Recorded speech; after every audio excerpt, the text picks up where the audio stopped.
Far back in the depths of time, and we're talking about the late 80s here, my parents subscribed to the Omni magazine. As the name suggests, it was a magazine about pretty much anything, with an emphasis on science and science fiction. I remember reading an interview with an underwater archaeologist talking about the discovery process for ancient shipwrecks, and he said that the excitement came not when diving on the wreck, but months before, in the library, when he found the references that led him to those wrecks. I always found that to be a curious statement, but as I spend more and more time searching for historical sites, I'm finding it to be true. For every hour I spend exploring a wreck or other site, there are generally several hours spent at the computer researching it. Nor does the research stop once I've been to the site. Instead, I usually go home and go straight online trying to interpret and add context to what I saw in the field. Very often, that research leads to more sites to explore, and the cycle continues. The process begins with research, then that research leads to fieldwork, which leads to more research, more fieldwork, and so it goes. At the end of my video from the concrete plant, I identified the hopper building at the crusher plant as part of a tramway. The next step when I got home that evening was to try to confirm it. I went first to the United States Geologic Survey site, which has historic topographic maps going back up to a century. Sure enough, the Shannon Lake map from 1952 showed a tramway in exactly that location. Unfortunately, the lower end of the tramway was on the adjoining map. I went next to Google Earth and replicated the line as closely as possible, and to my surprise, the towers popped out of the imagery once I knew where to look.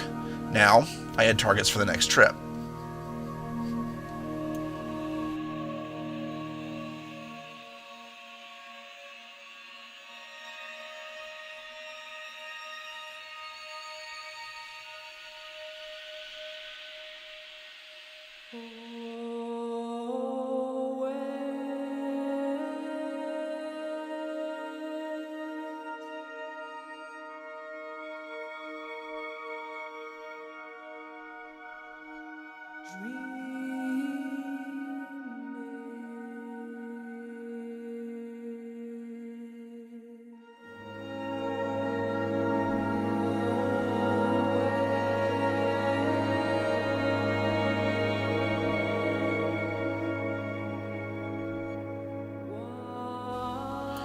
Meanwhile, Natalie was applying her Google foo to the problem and discovered the Concrete Historical Museum site, which has a massive collection of historic photos of the crusher and tramway, as well as of the rest of the cement plant.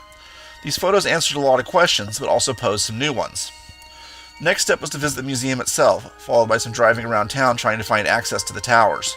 Unfortunately, we only found one of them, the one closest to the crusher on the east side of the lake, just above the dam.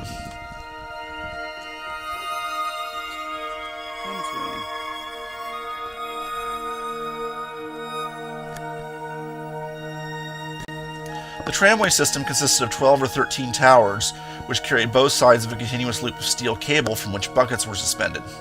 These buckets were filled with crushed limestone at the upper terminal and automatically emptied at the lower, then the empties were conveyed back to the top for refilling.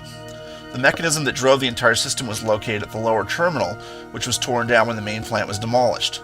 The towers themselves are made from reinforced concrete, and while the ones in town were torn down along with the rest of the plant, the others remain, waiting to be found.